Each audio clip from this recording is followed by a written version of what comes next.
I'm Thomas, 48 male. For the last 6 months, my entire world has been a 400-square-foot studio apartment that perpetually smells like General Tso's chicken from the restaurant downstairs. I've been working 3 jobs, sleeping 3 hours a night, and living on ramen and adrenaline. I thought I was just a broke janitor collapsing from exhaustion. I had no idea that hospital floor was the turning point. That my entire life, my name, my past, was a lie, and the woman who destroyed me was about to get the shock of her life. Before this story unfolds, I'd love to connect with you. Please let me know in the comments where you're watching from and what time it is in your corner of the world. It's amazing to see how far these stories can travel. My schedule was inhuman. 11:00 p.m. to 7:00 a.m. mopping floors at Riverside General Hospital. 8:00 a.m. to 2:00 p.m. delivering packages for Amazon. 3:00 p.m. to 10:00 p.m. loading trucks at Costco. I'd collapse onto a mattress on the floor of my tiny apartment, the smell of stir-fry and disinfectant clinging to me, and sleep for maybe 3 hours before the alarm screamed again. This was my life after the divorce. After Judge Constance Fairweather looked at me with open contempt, I'd explained that I made $3,200 a month from my 3 jobs. She didn't care. She awarded my ex-wife Marina $2,800 a month in child support for our 20-year-old twin daughters, Chloe and Grace, who were away at college. "Your Honor," I pleaded, "that leaves me $400 a month to live on." She adjusted her glasses. "Then work harder, Mr. Shepard. Your daughters deserve support regardless of your poor financial choices." My poor financial choices were the $1.73 million in medical bills I'd paid to save Marina's life. My daughters, Chloe and Grace, hadn't returned my calls in 4 months. Marina had fed them a story about my financial instability and obsession. My last text from Chloe read, "Dad, we need space to process what you did. Please respect that." I was a ghost. I'd lost 40 pounds. My hands shook constantly. My brother Nathan tried to sneak me groceries, but I was too proud, too broken to take them. "Tom, you're killing yourself," he said, finding me asleep on my feet in a hospital supply closet. "Already dead," I mumbled, "just haven't stopped moving yet." 6 months into this existence, my body finally quit. I was walking across the hospital parking lot at 7:01 a.m., heading to my rusted-out Honda to drive to my Amazon shift when the world tilted. A fist of pure ice clenched my chest. The asphalt rushed up, and my last thought was, this is how Tom Shepard dies, alone in a parking lot. I woke up in a hospital bed, in the same hospital where I'd been mopping floors just 6 hours earlier. The attending physician, Dr. Martinez, looked at my chart with horror. "Mr. Shepard, you're 48, not 88. Severe exhaustion, malnutrition, stress-induced arrhythmia. You are literally working yourself to death." I hadn't always been this ghost. For 23 years, I was Tom Shepard, reliable factory supervisor. I was a husband and a father. I had a 4-bedroom house on Maple Street, a 401k, and a 67 Mustang I'd restored with my dad, Harold. Then on a routine Tuesday, Marina found the lump, stage 3, aggressive. That night I held her as she sobbed. "I don't want to die, Tom. The girls need me." "You won't," I promised, my voice shaking. "Whatever it takes, Marina, I mean it, whatever it takes." I had no idea what those words would cost me. The experimental treatment in Houston was our only hope, but insurance called it elective. The price tag was staggering. The house on Maple Street where we'd marked the girls' heights on the doorframe was the first to go. "It's just walls," I told Marina, who was pale and thin from her first round of chemo. "We'll get another one." My 401k, 23 years of savings, was next, liquidated with a 40% penalty. "Mr. Shepard," the account manager warned, "you'll have nothing for retirement." "My wife is dying," I said. "What would you do?" My father's Mustang, the car he and I had bonded over, went to a collector for cash. I sold my boat. I sold Marina's jewelry. I maxed out 17 credit cards, $87,000 in debt I knew I'd never repay. When that still wasn't enough, I did the unthinkable. At 3:00 a.m., my hands shaking, I sat at my kitchen table and practiced my mother Dorothy's handwriting. I forged her signature on a second mortgage for her house. $150,000. "Forgive me, Mom," I whispered. 8 months later, after $1.73 million had been poured into the Houston clinic, we got the news. "The cancer is in complete remission, Mrs. Shepard," the doctor said. "You're cancer-free." We wept, we held each other like shipwreck survivors. I was broke, My net worth was negative $800,000, but Marina was alive. She would see our daughters graduate, nothing else mattered. On the plane home, she asked, Tom, how did you do it? How did you pay for all this? I'll do. Ain't worry about it, I said, kissing her forehead. Everything's handled. 4 weeks later, she filed for divorce. The divorce papers arrived during Sunday dinner at my mother's house. Marina walked in, not in her usual clothes, but in designer heels I'd never seen before. The click-clack on the linoleum floor sounded like a time bomb. Tom, we need to talk privately, she said. In the kitchen, she stood by the window and spoke without turning around. I can't do this anymore, Tom. I've been given a second chance at life and I deserve better than this. She gestured vaguely at my stained work shirt, the exhaustion etched into my face. You're 48, broke and broken. I need someone who can give me the life I almost lost. The words didn't make sense. Marina, what are you talking about? We won, you're alive. She finally faced me, her eyes hard.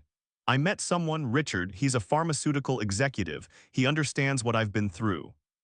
From the hallway, my mother's voice erupted. You ungrateful witch, he sold everything for you. Marina didn't flinch.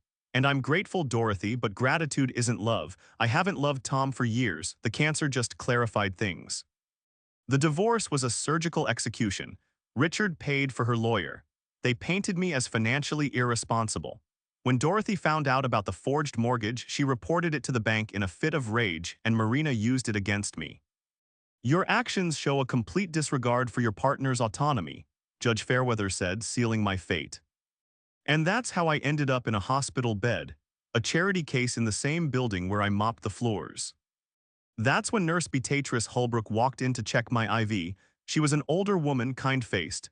She looked at my chart, then at my face. She froze, her hand midair. My God, she whispered, her eyes wide. She fumbled for her phone, her hands trembling. I was a nursing student in Houston in 1984. I remember your face. The pictures were everywhere. She held up her phone, showing me a yellowed newspaper article. The headline read, 4-year-old heir to Morrison petroleum fortune kidnapped. Below it was a black-and-white photo of a little boy. A boy who looked exactly like the childhood pictures my mother, Dorothy, kept on our mantle. This can't be real, I whispered, but deep in my chest something shifted. A lock rusted shut for decades finally clicked open. I don't understand, I croaked, my voice raw. I wasn't kidnapped. I'm Tom Shepard. I grew up in Riverside. My parents are Harold and Dorothy. Beatrice shook her head, her face pale. Thomas Morrison, she read from another article.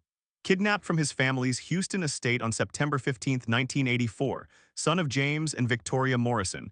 The family offered a $10 million reward. The case went cold. You were presumed dead. She showed me another photo. James Morrison, CEO of Morrison Petroleum, from a recent Forbes article. Looking at him was like looking at a version of myself in 30 years if I hadn't been ground into dust by manual labor. Same eyes, same jaw. There's more, Beatrice said, her voice dropping. The FBI reopened the case last month, new DNA technology. My mind flashed back to something. 6 months ago, in the middle of the fight about the forged mortgage, Dorothy had screamed at me, after everything we did for you, taking you in, giving you our name. I'd assumed she meant an informal adoption. Now her words felt sinister.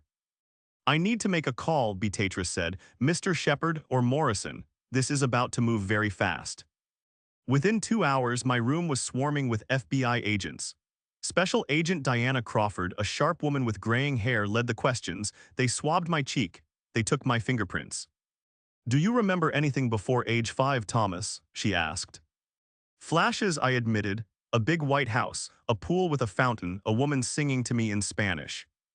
The Morrison estate has a fountain imported from Italy, Crawford said, not looking up from her tablet. And your nanny, Consuela, sang to you in Spanish. They expedited the DNA. The next 24 hours were a blur of fluorescent lights and the beeping of my heart monitor. I was no longer Tom Shepard, the broke janitor. I was a piece of evidence, a question mark. Agent Crawford returned the next day. She looked at me, her professional mask softening for just a second. The DNA is a 99.9% match to James Morrison, she said. You're Thomas Morrison, welcome back. And just like that, in a hospital room that smelled of despair, I learned that Thomas Shepard never really existed. I was a 39-year-old missing person. I watched on Agent Crawford's phone as they arrested Dorothy, my mother, the woman who made me pot roast every Sunday. They led her out of her house in handcuffs and she shrieked at the cameras, "He was better off with us. Those rich people didn't deserve him. We gave him love." All the truth came out in a flood. Harold, the man I called Dad, had been a construction worker on the Morrison estate in 1984. He and Dorothy had been struggling with infertility. He saw the wealthy family, the little boy who had everything. It was supposed to be for ransom, Dorothy confessed. But when Harold took him from the park, Tommy, you just took his hand and trusted him. Harold couldn't go through with it. He said God had given us a gift. They fled to Michigan, got fake documents, and raised me as their own. Harold, the man who taught me to measure twice, cut once, had lived his entire life in terror. The next day, a private jet landed. James Morrison, my biological father, walked into my hospital room. This titan of industry, this billionaire, looked at me and broke down, sobbing as he gripped my hand. "My boy," he choked out, "my Tommy, we never stopped looking. Your mother. She died believing you were still alive." "His mother?" I asked. "Victoria, breast cancer 8 years ago," James said, his voice thick with grief. "She fought for 3 years. She said she couldn't die until she knew what happened to you." The irony was so cruel I couldn't breathe. My real mother died of the same disease I'd just bankrupted myself to cure for a woman who threw me away like garbage. I met my sister Rebecca, who was born 2 years after I was taken. "I used to dream I had a brother," she cried, holding my hand. "Mom always got so sad." The hardest call was to Nathan, the man I thought was my brother. The silence on his end was heavy. "Mom told me the truth before Dad died," he finally admitted. "I'm sorry, Tom, they made me swear. They said it would destroy you." He hadn't known I was the Morrison kid, just that I was adopted under strange circumstances. In one day, I had lost the only family I'd ever known and gained one I'd never met. The media explosion was instantaneous. Billionaire's lost son found working 3 jobs, kidnapped heir discovered in hospital. My cheap prepaid phone buzzed itself to death. Marina saw it on the news. She was at a steakhouse with Richard when my face flashed onto the screen. A waiter later sold the story. She dropped her wine glass, shattering it, and screamed. She called me 17 times that night. I didn't answer. Suddenly, the world saw me differently. Judge Constance Fairweather, the woman who told me to work harder, reversed her ruling within a week, citing extraordinary circumstances that fundamentally alter the case. My daughters, Chloe and Grace, suddenly remembered they had a father. They showed up at the hospital, pushing through reporters, tears streaming. "Dad, we had no idea. Mom told us you'd lost your mind. We should have known better. You sold everything for her." I was too tired to be angry. "You're here now," I said. My father, James, moved me to a private medical facility in Houston to recover. And he told me about the trust fund, the one set up for me in 1984, which had been compounding interest for 39 years. It was worth $400 million. I laughed until I cried. 6 weeks ago, I was stealing toilet paper from my janitor closet. 6 weeks after the news broke, Marina showed up at the gates of the Morrison estate in Houston. She was sobbing, clutching flowers. "I saved him," she screamed at security. "If I hadn't gotten sick, he'd never have collapsed. He'd never have been found. He owes me." Richard, the pharmaceutical executive, dumped her 2 days later with a public statement. "I do not associate with gold diggers who abandon men who sacrificed everything for them." Marina's last move was a desperate lawsuit for emotional damages and a share of my newfound assets. The case was dismissed in 12 minutes. Dorothy Shepard was sentenced to life in prison. At her sentencing, she screamed at me, "I was a better mother than that rich witch ever could have been. I loved you." I looked at the woman who had tucked me in at night and stolen my entire life. "Maybe you did love me," I said, my voice quiet. "But you stole my choice, you stole my history, you stole my mother's chance to hold me before she died. Your love was built on cruelty." I forgave her, not for her but for me. I'd carried enough. I legally changed my name to Thomas Morrison Shepard. I kept Shepard because it was part of my story. It was the name of the man who taught me to build and the name of the brother I still loved. I used the first $100 million of my trust to establish the Morrison Shepard Foundation. We provide financial assistance to families drowning in medical debt. I put Nathan in charge of the Michigan branch. The moment that defines my new life happened last week. A man sat across from my desk, his eyes hollow, his hands shaking. His wife had cancer. The insurance was denying treatment. He'd already sold his truck. I saw myself in him. I saw the 3:00 a.m. desperation. I wrote the check personally, covering the entire cost. No one should have. E to choose, I told him. Love shouldn't cost you everything. He broke down crying, and for a moment I cried with him. I lost everything, my wife, my home, my health, my very name. I was a broken man mopping floors, waiting to die, but rock bottom wasn't an ending, it was a tunnel. My name is Thomas Morrison Shepard. I survived kidnappers, betrayal, and myself, and I am still standing.